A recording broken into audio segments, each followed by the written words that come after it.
Băi, fraților, rușii în 45 de ani ne-au jefuit țara atât de mult încât am plătit datoria de război al țării, am construit milioane de locuințe, am construit zeci de mii de fabrici, am electrificat toată România, am dezvoltat un lanț de hidrocentrale, am construit un metrou, am construit căi ferate, am construit canalul Dunăre-Mare Neagră, am construit Casa Poporului, am reconstruit Bucureștiul după cutremur, am plătit datoria externă.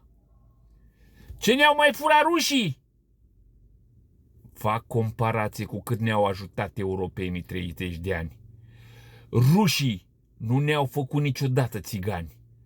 Nu ne-au denigrat niciodată țara în perioada comunistă. Ups!